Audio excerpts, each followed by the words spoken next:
Hello everyone, my name is Umang Upadhyay. Welcome to Umang bio classes. अभी जो हमारा चैप्टर चल रहा है उसका नाम है ह्यूमन हेल्थ एंड डिजीज। इसमें आज जो हमारा टॉपिक होने वाला है वो होने वाला है इम्यूनिटी। ठीक है। लेक्चर में आगे बढ़ने से पहले हम कुछ टर्म्स हम पढ़ लेते हैं। ठीक है। पहला तुम्हें जो यहाँ पे दिखाई दे रहा है वो है रेड ब्लड सेल। ठीक है। यहाँ पे तुम क्या दिखाई दे रहा है, देख रहे हो? Red blood cell. मार्क कर दो। ऐसे नहीं दिखाई दे रहा है, लेजर से नहीं दिखाई दे रहा है। लो फिर हाइलाइटर से लो। ये देख रहे हो रेड ब्लड सेल, येलो से भी नहीं दिखाई दे रहा, तो रेड से देखो। रेड है तो रेड ब्लड सेल, ये तुम्हारा है रेड ब्लड सेल। ठीक है। इसी को हम ब्लड भी बोल देते हैं नॉर्मली। ठीक है। ब्लड की जो सेल्स होती हैं उन्हें रेड ब्लड सेल्स बोलते हैं। ठीक है। यहाँ पे दो टर्म और आ रहा है, एंटीजन और एंटीबॉडी। अब ये क्या होता है, देखो ये कुछ तुम्हें अलग दिखाई दे रहा है ना। अलग तो ऐसे सारी चीजें हैं। पिछली क्लास में हमने एंटीबॉडी का थोड़ा बहुत जिक्र किया था। ठीक है। एंटीबॉडी, एंटी एंटी का मतलब पता है? एंटी मतलब किसी चीज के अपोजिट। ठीक है। बॉडी मतलब कोई भी ऑब्जेक्ट। ठीक है। तो एंटीजन, पहले ये देखो, एंटीबॉडी अभी हम डिस्कस करेंगे। एंटीजन क्या होता है? एंटीजन वो ऑर्गेनिज्म होता है या फिर वो सब्सटेंस होता है, कोई भी चीज एंटीजन हो सकती है। ठीक है। जो हमारी बॉडी के सेल्स से अलग हो। ठीक है। तो ये जैसे मान लो ये बैक्टीरिया हो सकता है, वायरस हो सकता है, फंगस हो सकता है, प्रोटोजोआ हो सकता है। ठीक है। अलग अलग चीज हो सकती है ये। तो ये एंटीजन है। कोई सब्सटेंस भी हो सकता है, कोई केमिकल भी हो सकता है। ठीक है। तो एंटीजन हो गया। इसका काम क्या है? इसका काम है ये हमारे बॉडी का नहीं है, बॉडी के पार्ट्स का कुछ भी नहीं है। ठीक है। हमारे शरीर में ही ये नहीं होता है, किसी दूसरे शरीर के अलावा जो चीजें हमारी बॉडी में चली जाती हैं उसे हम बोलते हैं एंटीजन। ठीक है। कैसे इसको समझे? जैसे ना कोई बीमारी होती है, cell the unit of life तुम पढ़े हो? नहीं पढ़े हो तो देखो, ये सेल की मेम्ब्रेन होती है, इस पे कुछ रिसेप्टर्स पाए जाते हैं। ठीक है। इस पे कुछ रिसेप्टर्स पाए जाते हैं। ठीक है। तो ये एंटीजन क्या करता है, इस रिसेप्टर पे जा करके और सेल, ये समझो ना, ये सिक्योरिटी गार्ड्स होते हैं। ये जो रिसेप्टर होते हैं ना, ये जो रिसेप्टर्स हैं ये सिक्योरिटी गार्ड का काम करते हैं। कोई भी आया एंटीजन तो उससे पता पूछेंगे कि तुम हो कौन, तुम्हें जाना कहाँ है। और ये मान लो ये सेल है, सेल। ठीक है। तो सेल के अंदर जाने के लिए पहले उसका आइडेंटिफिकेशन करेंगे, फिर वो उनको जाने देंगे। तो ये एंटीजन क्या करते हैं ना, सेल के रिसेप्टर के समान ही खुद को, जैसे मान लो अगर ये सेल का रिसेप्टर है इस टाइप का, तो ये खुद को ऐसे सर्कल बना के ले आएंगे। यहाँ पे देख रहे हो तुम, एंटीबॉडी वाई में है ना, वाई में ऐसे। तो ये खुद को ऐसा ले आएंगे कि इस स्ट्रक्चर में वो अपने आप को फिट कर ले। जैसे मान लो अगर ये एंटीबॉडी है तो ये अपने आप को ऐसा ले आएंगे, ऐसे ये लॉक हो जाए। ठीक है। अगर एंटीबॉडी ऐसे है, यू बना के है, तो ये अपने आप को सर्कल बना के लेंगे कि इसमें लॉक हो जाए। तो ये तुम्हारा क्या होगा, ये तुम्हारा हो गया रिसेप्टर सेल का, और ये तुम्हारा होगा एंटीजन। अगर किसी दूसरे ऑर्गेनिज्म का है तो एंटीजन हम उसे बोलेंगे। ठीक है। एंटीबॉडी क्या होता है? एंटीबॉडी वो चीज होता है, ऐसे कह सकते हो डिफेंस मैकेनिज्म होता है जो एंटीजन को खत्म कर दे। एंटीजन को खत्म कर दे। अब देखो, अभी हम पढ़ रहे हैं ह्यूमन हेल्थ, तो यहाँ पे हमें इसकी जरूरत क्या है? इसकी जरूरत हमें ये है कि हम दवाओं, किसी भी बीमारी को ठीक करने के लिए हम कुछ दवाएं बनाते हैं। ठीक है। और बीमारी हमारे सेल्स तक आकर के हमें बीमार करती है। तो इसका जरूरत यही है कि हम किसी भी चीज को खत्म कैसे करें, किसी बैक्टीरिया को खत्म कैसे करें। ठीक है। तो इससे पहले कि हम आगे बढ़े चैप्टर में, मैं तुम्हें दो मेथड्स अभी बता देना चाहता हूँ। हमारी बॉडी में बीमारियों से लड़ने के दो मेथड्स होते हैं। ठीक है। एक होता है कि वो दूर से ही बंदूक मार दे। ठीक है। एक होता है कि सोल्जर्स, समझते हो ना, सोल्जर्स हमारे आर्मी में, तो एक होता है कि दूर से ही गोली मार दे, खत्म खल्लास। एक होता है पहलवान होते हैं सब, रेसलर, खुद जाकर के मार के आएंगे सब। ठीक है। अभी इतना ही समझो, आगे हम देखेंगे कि इसका मतलब क्या है। ठीक है। तो आओ हम देखते हैं इम्यूनिटी। नॉर्मली हम इम्यूनिटी को, अभी ये चार्ट है, चार्ट बना लेना। इसको बना लिए ना तो तुम्हारा इम्यूनिटी एकदम हलवा लगेगा तुम्हें। मैं बोल रहा हूँ, इस चार्ट को तुम बना लेना, बहुत इजी हो जाएगा तुम्हारा इम्यूनिटी समझना। ये आई थिंक एनसीईआरटी में नहीं है, कहीं भी नहीं है। ये मैंने बुक से अपने लिया है। ठीक है। तुम्हें लग रहा होगा कि इतना मतलब क्लियर कैमरा कैसे है, एडिट किया गया पिक्चर है। ठीक है। कैमरे में तो आया था ही कुछ, बट ये एडिटेड है। ठीक है। तो अभी हम ये सब छोड़ते हैं, अभी हम बात करते हैं इम्यूनिटी के बारे में। इम्यूनिटी को हम बेसिकली दो टाइप में बांटते हैं, एक इननेट और एक एक्वायर्ड। एक्वायर्ड नाम से क्लियर हो रहा है कि हमें मिला हुआ है। ठीक है। कहाँ से मिला है? हम खुद से इसको लिए हैं। जैसे मान लो छोटा बेबी है, उसे कोई एक इन्फेक्शन हो गया। ठीक है। अब वो इन्फेक्शन के अगेंस्ट उसकी बॉडी जो खुद से बना रही है ना, उसकी बॉडी जो खुद से इम्यूनिटी बना रही है, वो तुम्हारी आएगी एक्वायर्ड में। और बाय बर्थ जो इम्यूनिटी मिलती है वो तुम्हारी हो गई इननेट। तो ये हो गई तुम्हारी बर्थ, बाई बर्थ मतलब जो बेबी जब बर्थ होता है उसका, तो उसके अंदर कुछ इम्यूनिटी खुद से पाई जाती है, ठीक है। तो वो तुम्हारा हो गया इननेट इम्यूनिटी। एक्वायर्ड इम्यूनिटी तुम्हारा क्या हो गया, जो आफ्टर बर्थ, ये जो आफ्टर बर्थ होता है, ठीक है, आफ्टर बर्थ इसे हम गेन करते हैं, ठीक है। तो ये तुम्हारा कॉन्सेप्ट क्लियर होगा कि बिफोर बर्थ और आफ्टर बर्थ में क्या, आफ्टर बर्थ इम्यूनिटी में क्या डिफरेंस है, ठीक है। इसके बाद इननेट इम्यूनिटी में बैरियर्स होते हैं। नॉर्मली ये बैरियर्स के जैसे काम करता है इननेट इम्यूनिटी, जैसे फिजिकल बैरियर, स्किन आ गया अपना, ठीक है। साइकोलॉजिकल बैरियर, जैसे आंसू का बहना, सलाइवा का होना, ठीक है, ये तुम्हारे फिजियोलॉजिकल में आ जाएगा। सेलुलर में डब्ल्यूबीसी अपने आ जाते हैं, डब्ल्यूबीसी। साइटोकाइंस, ये हमारे जैसे कैंसर के केस में ये साइटोकाइन अल्फा इंटरफेरॉन निकलता है, ठीक है। तो आगे देखेंगे धीरे धीरे, जब कैंसर पढ़ेंगे ना तो ये साइटोकाइन तुम्हें अच्छे से समझ आएगा।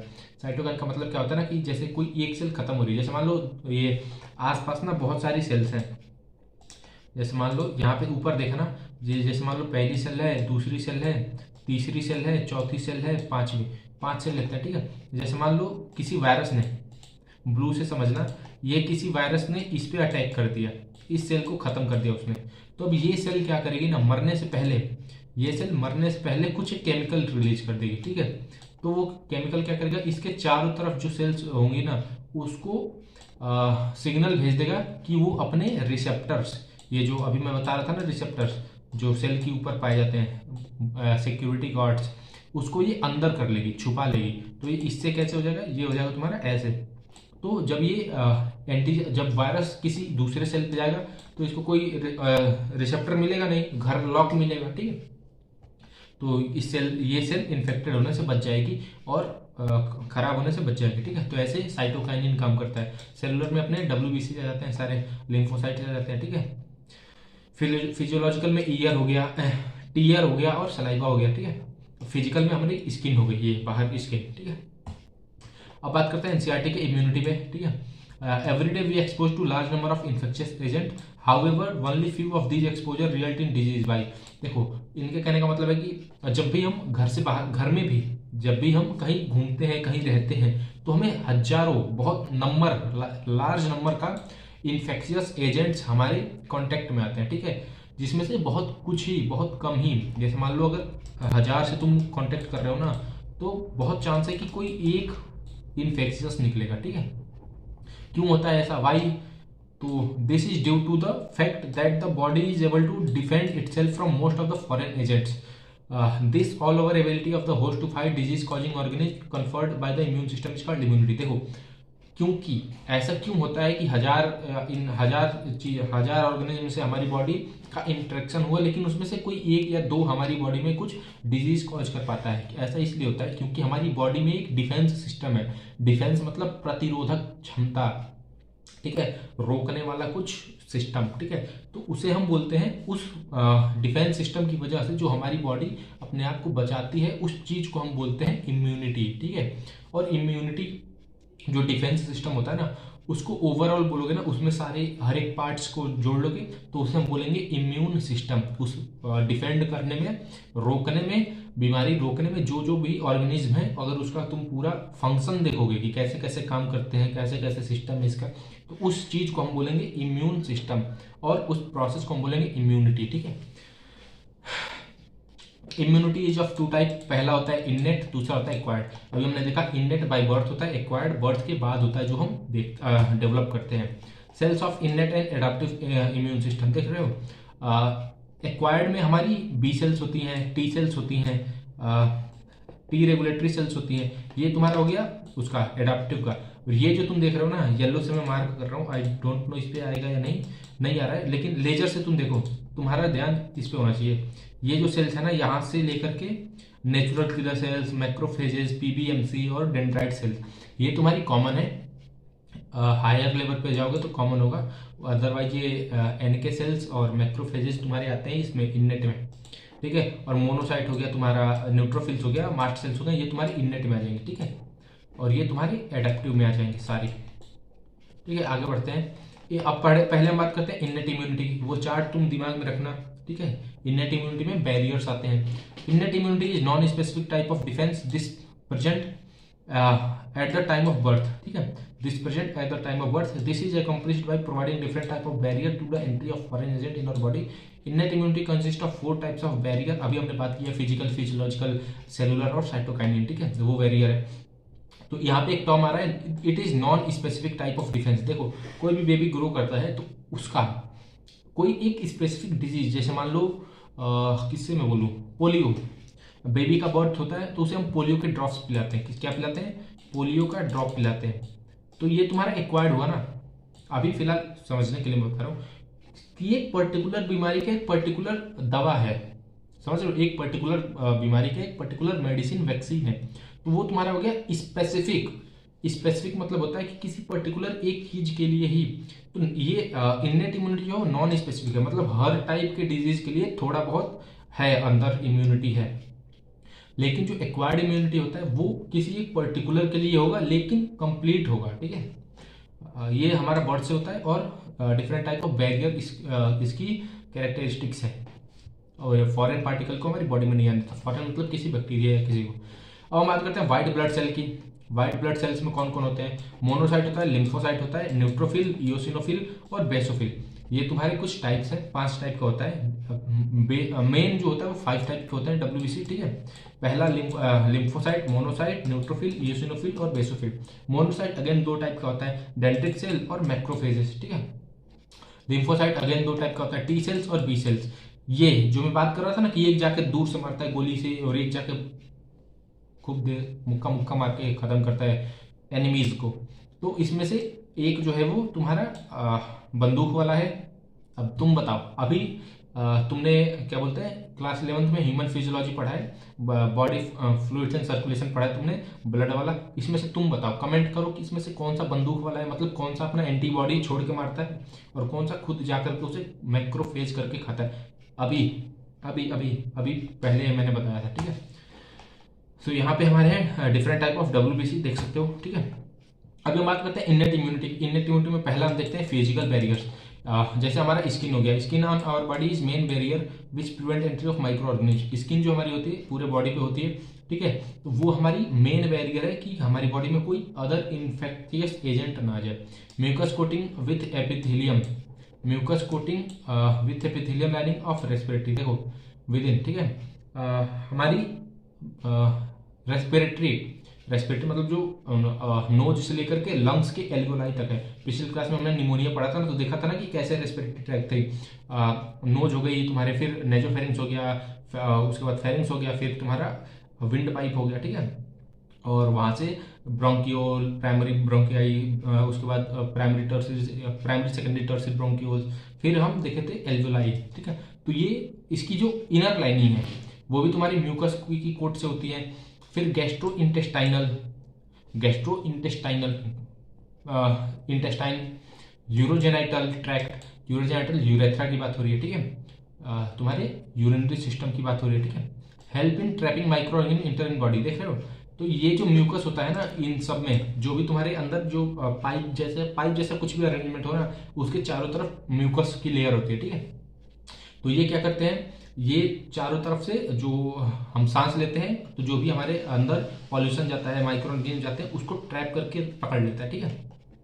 अब हम बात करते हैं फिजियोलॉजिकल बैरियर के बारे में। एसिड इन स्टमक, हाँ, एसिड का पीएच कितना होता है, 2 से लेकर के 2.5 पीएच होता है एसिड का हमारे स्टमक में। सलाइवा इन माउथ, जो हम सलाइवा खाना खाते हैं तो निकलता है। पानी पूरी देखते होगे तो मुंह में पानी आ जाता होगा, ठीक है। तो जो कहावत है कि मुंह में पानी है ना, तो पानी कुछ नहीं होता, वो सलाइवा होता है, ठीक है। टीयर्स फ्रॉम आईज, आंखों से रोना, रोना भी एक इम्यूनिटी ही है, ठीक है। ऑल प्रिवेंट्स माइक्रोबियल ग्रोथ, तुम नहीं रो रहे हो तो देयर इज पॉसिबिलिटी कि तुम्हारी आंखों में कुछ ग्रोथ हो सकता है अगर तुम पोल्यूटेड एरिया में रह रहे हो, ठीक है। तो रोना बुरी बात नहीं है। फिर उसके बाद सलाइवा माउथ का और एसिड इन स्टमक, ये सारे तुम्हारे फिजियोलॉजिकल बैरियर में आ जाएंगे। अब बात करते हैं सेलुलर की। तो सेलुलर में डब्ल्यूबीसी का दूसरा नाम याद रखना, ल्यूकोसाइट्स होता है, ठीक है। डब्ल्यूबीसी का दूसरा नाम क्या है, ल्यूकोसाइट। तो ये ल्यूकोसाइट होते हैं तुम्हारे सेलुलर बैरियर्स। उसके बाद पॉलीमॉर्फो न्यूक्लियर ल्यूकोसाइट, पीएमएलएन, ये भी तुम्हारे न्यूट्रोफिल्स होते हैं, ठीक है। ये डब्ल्यूबीसी है, पीएमएलएन डब्ल्यूबीसी ही है। And monocyte and natural killer cells type of lymphocyte. Lymphocyte अभी हम देखे थे पिछली क्लास में, मोनोसाइट 2 टाइप का था, डेंड्रिटिक सेल, और एक कौन सा था, NK सेल था ना, मैक्रोफेज था, डेंड्रिटिक सेल और मैक्रोफेज था तुम्हारा मोनोसाइट, और लिम्फोसाइट तुम्हारे कैसे थे, टी सेल और बी सेल। उसमें एक और टाइप आता है natural killer cell in the blood as well as macrophage in tissue can phagocytose and destroy microbes. देखो यहाँ पे दिखा रहा है मैक्रोफेज इन टिश्यूज, तो बॉडी में अलग अलग जगह पे अलग अलग टाइप के मैक्रोफेजेस होते हैं। मैक्रोफेजेस का काम ये होता है कि वो मैक्रोफेज फेज मतलब खा जाए उसको। जैसे मान लो ये कोई इंसेक्ट है ना, तो मैक्रोफेजेस क्या करेंगे कि ऐसे अपने आप को बढ़ाएंगे, इसको अपने अपने अंदर लेंगे और कुछ ऐसे डिजॉल्विंग केमिकल्स रिलीज करेंगे कि ये खत्म हो जाएगा उसमें, ठीक है। तो ऐसे मैक्रोफेज काम करते हैं। तो ये तुम्हारा हो गया सेलुलर, ठीक है।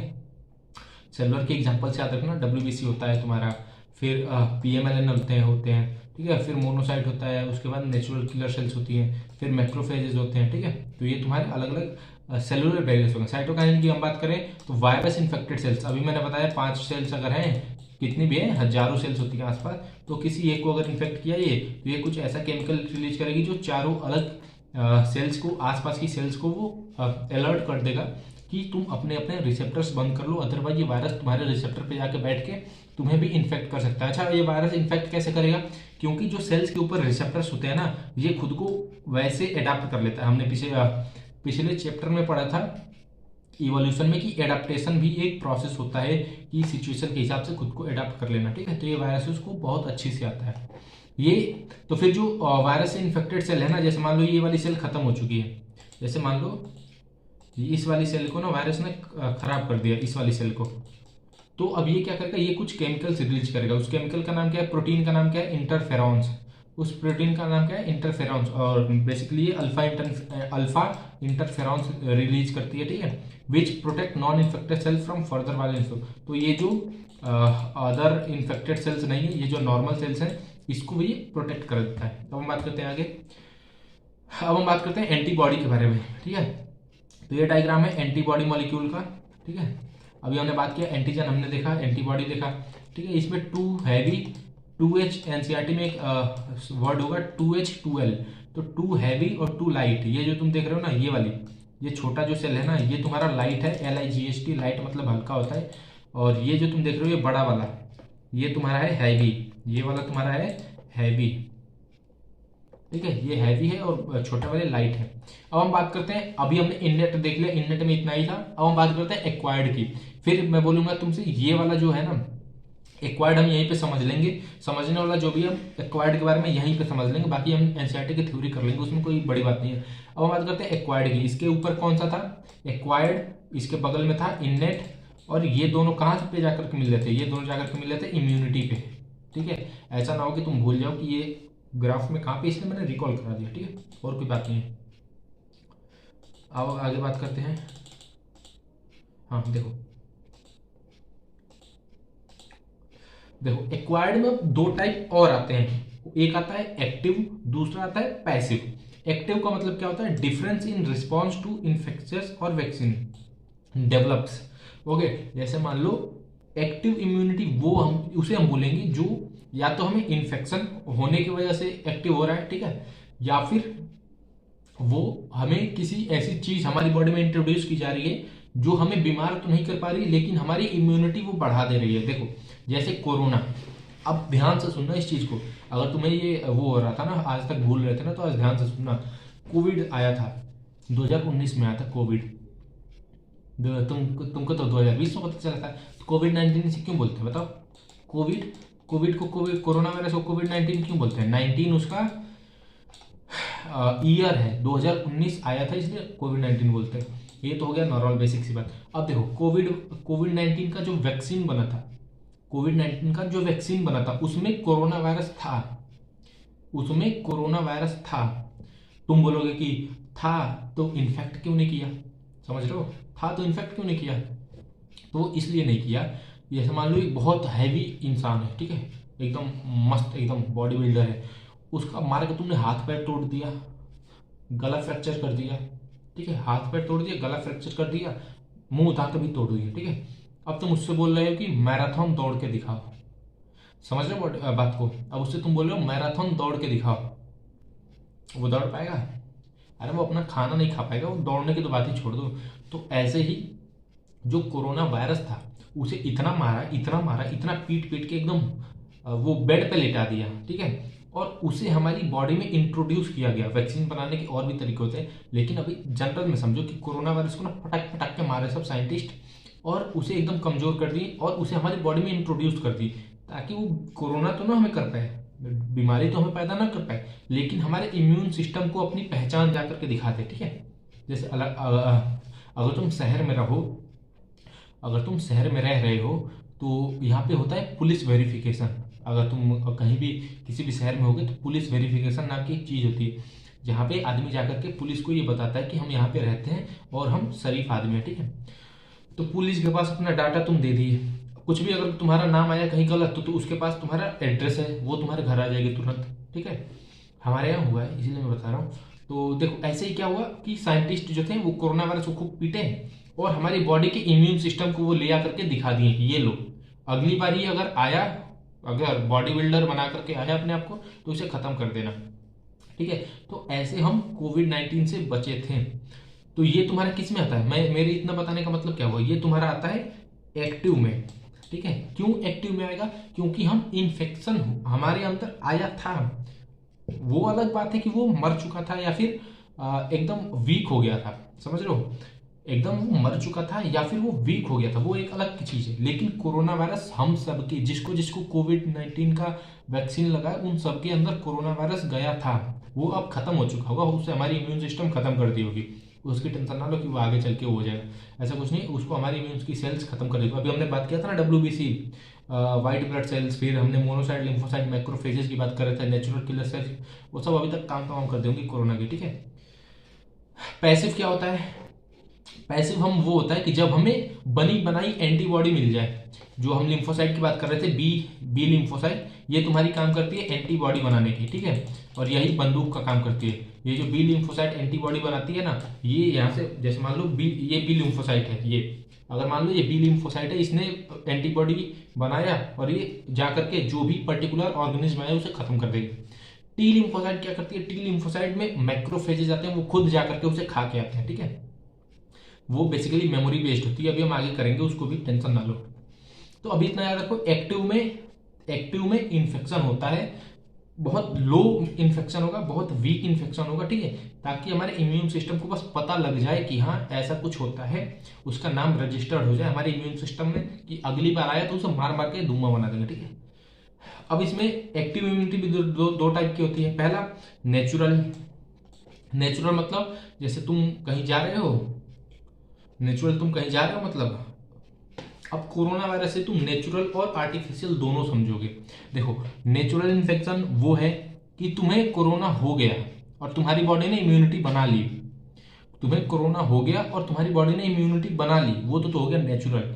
लेकिन अगर तुम्हें कोरोना की इंजेक्शन लगा है, अगर तुम्हें कोरोना वायरस का इंजेक्शन लगा है और तब तुम्हारी बॉडी इम्यूनिटी बनाई है, तो वो तुम्हारा हो जाएगा आर्टिफिशियल में, ठीक है। नेचुरल मतलब नॉर्मली हो जाए तुम्हें, और आर्टिफिशियल मतलब तुम्हारे अंदर वो डाला जाए, ठीक है। पहला तो हो गया एक्टिव, क्योंकि इन्फेक्शन से हो रहा है। दूसरा हो गया तुम्हारा नेचुरल और आर्टिफिशियल, ठीक है। तो एक्टिव में भी दो टाइप, नेचुरल आर्टिफिशियल। नेचुरल कब, जब तुम्हें कोविड हो जाए या फिर बैक्टीरिया का भी कोई डिजीज हो जाए, टाइफॉइड हो जाए, टाइफॉइड हो गया तो तुम्हारा हो गया तुम्हारा नेचुरल, ठीक है।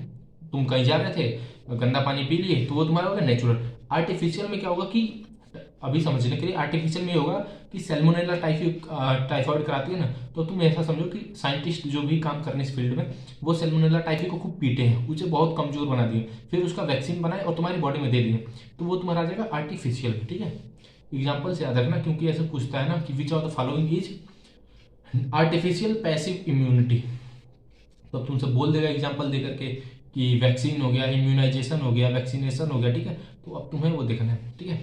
तो वैक्सीनेशन तुम्हारा आर्टिफिशियल एक्टिव हो गया और नेचुरल तुम्हारा इन्फेक्शन के थ्रू नेचुरल एक्टिव हो गया, ठीक है। अब हम बात करते हैं पैसिव इम्यूनिटी पे, कॉन्सेप्ट यहाँ पे समझो, उसके बाद तो हम पढ़ते जाएंगे, आगे बढ़ते जाएंगे, बस देखेंगे जो नया पॉइंट मिलेगा उसे डिस्कस कर लेंगे। पैसिव का क्या मतलब होता है, पैसिव का मतलब होता है बना बनाया, पास हो गया, से समझो। पैसिव का मतलब पास हो गया, पास मतलब आगे बढ़ा देना होता है ना, तो पैसिव का मतलब समझो कि इंजेक्शन में से एंटीबॉडी हमारे अंदर पास हो गई, ठीक है। इसमें भी दो टाइप होता है, नेचुरल, आर्टिफिशियल। जैसे ब्रेस्ट फीडिंग, जो जब बेबी का बर्थ होता है तो वो मदर का मिल्क पीता है, ठीक है, तो उसमें पाया जाता है IgA। उसमें तुम्हारा इम्यूनिटी पाया जाता है IgA, antibody, IG immunoglobulin A, ठीक है। ये उसमें इम्यूनिटी की सेल्स होती हैं, एंटीबॉडी की सेल्स होती हैं, ठीक है। तो ये मदर से बेबी में आती हैं जब वो मदर के मिल्क पे डिपेंडेंट होता है।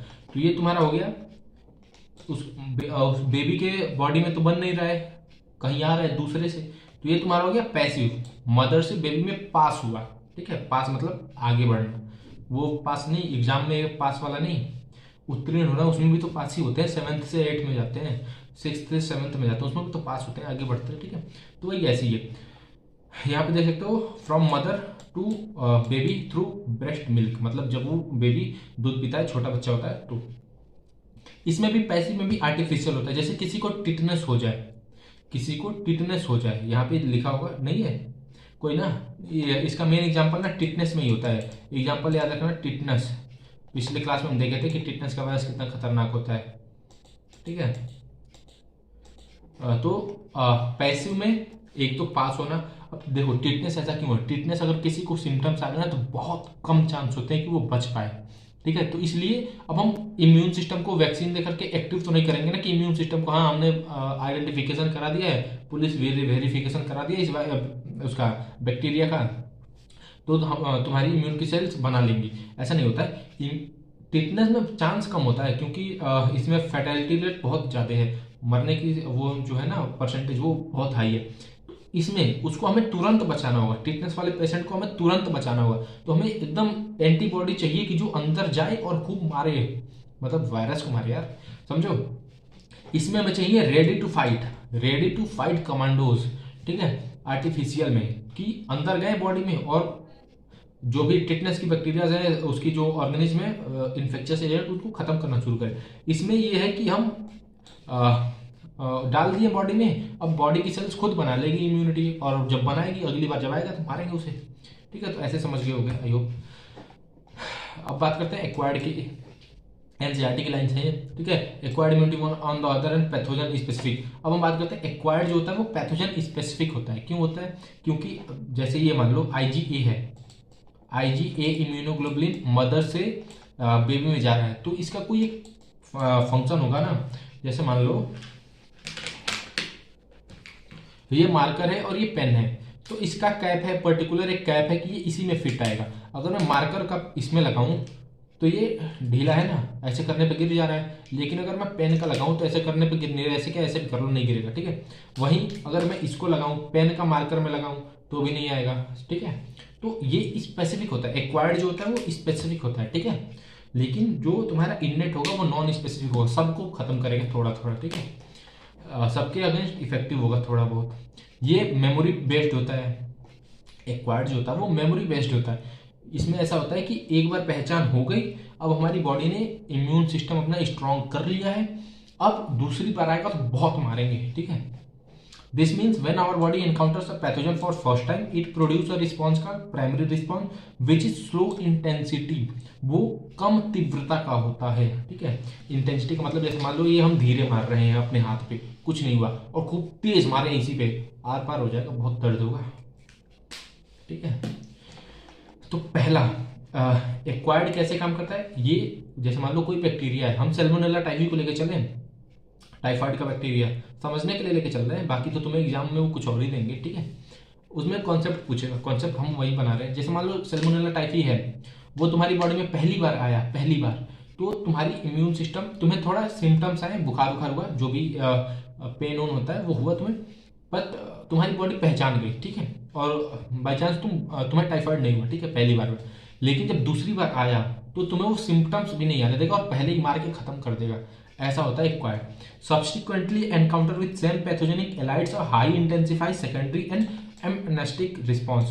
देख रहे हो क्या इसमें बोल रहा है, जब दूसरा सब्सिक्वेंटली मतलब लगातार दूसरी बार जब एनकाउंटर हुआ तो सेम पैथोजन से, तो हाईली इंटेंसिफाई, बहुत तेजी से एक्शन होगा, ठीक है, क्योंकि पहले हमारी मेमोरी में वो आ चुका है, पहचान में आ चुका है। जैसे मान लो पुलिस है, अब तुम ऐसे समझो, पुलिस है, पहली बार अगर किसी चोर को पकड़ना है, उसके बारे में कुछ जानकारी नहीं है, तो थोड़ा टाइम लगेगा ना, लेकिन दूसरी बार पकड़ना है तो पता है कि वो कहाँ कहाँ जाता है, दूसरी बार जाकर जल्दी से मार के मारेगी। ऐसे ही हमारी बॉडी भी है, एक्वायर्ड इम्यूनिटी ऐसे ही काम करती है, पहली बार उसे पहचानती है कि ऐसा ये है, ऐसा इसका शक्ल है, ऐसा कुछ है, दूसरी बार पता है कि भैया तुम ही हो, मारते ही बहुत, ठीक है। This is describe the fact body appears to have memory of first encounter. ये इसलिए होता है क्योंकि हमारी बॉडी के इम्यून सिस्टम के पास मेमोरी होती है पहली बार आमना सामना होने वाला, ठीक है। The primary and secondary immune response are carried out with the help of two special lymphocyte present in our body, that is B lymphocyte and T lymphocyte। तो ये तुम्हारी जो मेमोरी बेस्ड एक्वायर्ड इम्यूनिटी है वो दो type के sales पे depend करती है एक्चुअली। पहला है टी लिम्फोसाइट, दूसरा है बी लिम्फोसाइट, ठीक है। पहला क्या है, पहला है टी लिम्फोसाइट, दूसरा है बी लिम्फोसाइट, ठीक है। ये हमारी एक्वायर्ड में आती हैं। टी लिम्फोसाइट का काम है मेमोरी इकट्ठा करना और बी लिम्फोसाइट के प्रोडक्शन में हेल्प करना, ठीक है। अभी हम आगे देखेंगे। देखो अभी मेन एनसीईआरटी बात करते हैं। The B lymphocyte produce an army of proteins, इसको याद रखना। एंटीबॉडीज जिसे हम बोलते हैं, आर्मी ऑफ प्रोटीन्स कौन है, एंटीबॉडी है। In response to pathogen in our blood to fight with them, this protein are called antibodies. देखिए आया ना यहाँ पे। तो यहाँ पे बी लिम्फोसाइट का काम ये है कि वो एक आर्मी तैयार कर देती है प्रोटीन्स की, ठीक है। एक आर्मी तैयार कर देती है प्रोटीन्स की, उस प्रोटीन को हम बोलते हैं एंटीबॉडी। एंटी मतलब अगेंस्ट, बॉडी मतलब जो हमारे अंदर आया है ऑर्गेनिज्म, ठीक है। The T cells themselves do not secrete any body but help B cells to produce them. T lymphocyte कुछ सिक्रेट नहीं करता है, कोई प्रोटीन नहीं सिक्रेट करता है, लेकिन बी लिम्फोसाइट को हेल्प करता है कि वो एंटीबॉडी सिक्रेट कर सके, आर्मी ऑफ प्रोटीन सिक्रेट कर सके, ठीक है। ईच एंटीबॉडी मॉलिक्यूल है 4 peptide chain, 2 small called light chain, 2 longer and called heavy chains. H2L2 आया ना यहाँ पे। Hence antibodies represent as H2L2। Different type के एंटीबॉडीज हम देख लेते हैं, IgA, IgM, IgE, IgG। जी जो तुम्हारा होता है वो प्लेसेंटा क्रॉस करता है। ये जो है इसमें एग्जाम में आता है, पिछले साल 2021 में आता है आई थिंक सो, कि which of the following antibody can cross placenta. तो ये चारों ऑप्शंस थे, उसमें IgG सही था, ठीक है। और अगर पूछे कि मदर से बेबी में ड्यूरिंग ब्रेस्ट फीडिंग, दूध जब बच्चा दूध पे डिपेंड होता है, मदर मिल्क पे डिपेंड होता है, तब कौन से क्रॉस हो सकता है, तो वो तुम्हारा होगा IgA। IgG तुम्हारा एलर्जी में यूज होता है, ठीक है। IgG तुम्हारा एलर्जी में यूज होता है। IgM का अभी मुझे उतना स्पेसिफिक याद नहीं है और इसका पूछता भी नहीं है, ठीक है। IgM का उतना पूछता भी नहीं और मुझे उतना स्पेसिफिक भी नहीं है। इन तीनों का आता है मोस्टली। IgE तुम्हारा एलर्जी हो गया, IgA तुम्हारा मदर से बेबी हो गया ड्यूरिंग मिल्क पीरियड, ठीक है, ब्रेस्ट फीडिंग, लैक्टेशन, ठीक है। IgG तुम्हारा हो गया जो कि एक ऐसा इम्यूनोग्लोबुलिन जो प्लेसेंटा क्रॉस कर सके, बाकी कोई क्रॉस नहीं कर सकता। तो हमें a cartoon of antibody is given in 7.4। अभी हमने देखा था ना वो जो ऐसे था, यहाँ पे होगा, नहीं है छोड़ो ना, नहीं है तो नहीं है, दिखाऊं, ये रहा एंटीबॉडी, फिगर 7.4 है ना ये। नहीं तो तुम बोलोगे कि ये दूसरा दिखाया ही नहीं, फिगर 7.4 है ना यहाँ पे, देखो तो वही लिखा है यहाँ पे, फिगर 7.4। तो देखो अब यहाँ पे इस स्लाइड का हम मतलब समझते हैं। इसमें लिखा है कि हर एक एंटीबॉडी 4 पेप्टाइड चेन से मिलकर के बनी होती है, 4 पेप्टाइड चेन से मिलकर के बनी होती है, ठीक है। 2 स्मॉल कॉल्ड लाइट चेन्स, देखो 2 स्मॉल, पहला स्मॉल दूसरा small, 2 small called light chain और 2 लॉन्ग कॉल्ड हैवी चेन, 1 2, देखिए 2 हैवी हो गए, 2 स्मॉल हो गए। तो H2L2 का कोई मतलब नहीं है, H से हैवी, L से लाइट। और ये 4 टाइप की और भी होती हैं, IgD होता है आई थिंक, IgD भी होता है, और भी तुम जब आगे हायर लेवल पे जाओगे तो एनसीईआरटी में 4 हैं, 4 तुम्हें याद रखना है। Because these antibodies are found in blood is also the response is also called humoral immune response. क्योंकि ये एंटीबॉडीज हमारे ब्लड में प्रेजेंट होती हैं, तो इसे हम बोलते हैं ह्यूमरल इम्यून रिस्पॉन्स, नाम है, याद रखना है, ठीक है। This is one of the 2 type of our acquired immune response, antibody mediated. अब यहाँ पे 2 और टर्म आ रहा है, अभी ये एक्वायर्ड में ही आ रहा है। एक्वायर्ड में हमने देखा एक्टिव और पैसिव, वो हमारा पहला टॉपिक था। उसके बाद हमने देखा लिम्फोसाइट के बेसिस पे, एक्वायर्ड में हमने एक्टिव पैसिव देखा। उसके बाद हमने देखा लिम्फोसाइट के बेसिस पे, लिम्फोसाइट में T lymphocyte, B lymphocyte, T और बी, टी तुम्हारा मेमोरी हेल्प मेमोरी वाला था, और बी तुम्हारा एंटीबॉडी प्रोड्यूस कर रहा था, ठीक है। टी वाला डायरेक्ट कोई एंटीबॉडी नहीं प्रोड्यूस कर रहा था, बट हेल्प कर रहा था, बट कहीं ना कहीं से हेल्प कर रहा था। तो ये ऐसे याद रख लेना इसको। The second type of is cell mediated immune response और सेल मीडिएटेड CMI, ठीक है। अब देखो यहाँ पे अब हम इंटरलिंक करते हैं बी वाला और टी वाला, इसे हम बोलेंगे ह्यूमरल इम्यून रिस्पॉन्स, ह्यूमरल, ठीक है। और टी वाले को बोलेंगे सेल मेडिएटेड। सेल मेडिएटेड है तभी तो तुम्हारा मेमोरी रखेगा, ठीक है, सेल को पहचान के मेमोरी रखेगा। तो ये तुम्हारा यहाँ से तुम इंटरकनेक्ट कर लेना आपस में दोनों को, ये भी नोट कर लो एक। अब हम बात करते हैं टी लिम्फोसाइट की। यहाँ से हमने देख लिया कि तुम्हारा एंटीबॉडीज तुम्हारा ह्यूमरल रिस्पॉन्स है, ठीक है। बी वाला जो है तुम्हारा वो उसे हम ह्यूमरल रिस्पॉन्स बोलते हैं। जब एग्जाम में आएगा ना तब तुम्हें पता चलेगा कि मैं इतना क्यों इस पर फोकस कर रहा हूँ, तब बहुत कंफ्यूजन होती है। मैं एक्सपीरियंस से बोल रहा हूँ, ठीक है। 2 बार नीट दे चुका हूँ, 1 बार बोर्ड दे चुका हूँ, ठीक है। एग्जाम्स मैंने बहुत सारे दिए मॉक टेस्ट, तो समझो बात को। मुझे कंफ्यूजन होता था, इसलिए मैं तुम्हें भी बता रहा हूँ। तुम्हें नहीं होता है तो कोई बात नहीं, कोई और भी तो देख रहा है, समझो चीज को। अब हम बात करते हैं टी लिम्फोसाइट को, सेल मेडिएटेड इम्यूनिटी को। The T lymphocyte mediate CMI very often when some human organism like heart, ear, liver, kidney fail to function satisfactorily. Transplantation is the only remedy to enable patient to have normal life. Then a search began to find a suitable donor. देखो पहले पहले क्या होता है, किसी दूसरे का, हमारी सारी इम्यून सिस्टम को हमारे हर एक सेल का डिटेल पता है, हर एक सेल का डिटेल पता है। क्यों? क्योंकि सेल के ऊपर ग्लाइकोप्रोटीन का एक फ्लैग होता है, हर एक सेल के ऊपर एक झंडा होता है ग्लाइकोप्रोटीन का, ठीक है। जैसे हमारे घर के ऊपर बजरंगबली का वो झंडा होता है ना, तो ऐसे ही हर एक सेल के ऊपर एक ग्लाइकोप्रोटीन का एक पहचानने वाला, पहचान, जैसे घरों के बाहर नाम लिखा होता है ना, नेम प्लेट, वैसे ही इनका भी एक पहचान का एक प्लेट लगा होता है, ठीक है। ग्लाइकोप्रोटीन का बना होता है, रिसेप्टर्स। तो अब क्या हुआ कि हमारी बॉडी की इम्यून सेल्स गई अगल बगल से। ये कब की बात कर रहा हूँ, ये ट्रांसप्लांटेशन की बात कर रहा हूँ। जब किसी ऑर्गेनिज्म का, तुमने सुना होगा कि किडनी ट्रांसप्लांट हो गई, किसी इंसान की किडनी खराब हुई और कोई दूसरा उसका करीबी उसे अपनी किडनी दे दिया कि वो नॉर्मल अपना जीवन जी सके। तो यहाँ पे तो दूसरे ऑर्गेनिज्म का दूसरा ग्लाइकोप्रोटीन का होगा, समझ रहे हो, दूसरे इंसान का तो दूसरा नेम प्लेट होगा ना। तो अब हमारी बॉडी में वो रहे कैसे? क्योंकि हमारी बॉडी में आया तो हम, हमारी जो इम्यून सिस्टम की सेल्स हैं, WBC सेल्स हैं, नेचुरल किलर सेल्स हैं, बाकी सारी सेल्स हैं, वो जाकर के उसे खत्म कर देंगे, है ना। तो इससे बचने के लिए, और ये मेमोरी बेस्ड कौन होता है, ये मेमोरी बेस्ड होता है टी लिम्फोसाइट या सेल मेडिएटेड इम्यूनिटी, ठीक है। तो इसको करने के लिए हमें जरूरत क्या है, मतलब हम इसको अब कैसे करें? क्योंकि अगर दूसरे काम अपनी बॉडी में ले आते हैं तो हमारी इम्यून सिस्टम से रिजेक्ट कर देगी, हटा देगी, खत्म कर देगी, ठीक है। तो अब इसको करने के लिए क्या बोलते हैं, एक इम्यूनो सप्रेसेंट दिया जाता है। जो इम्यूनिटी है उसे कम किया जाता है, ठीक है।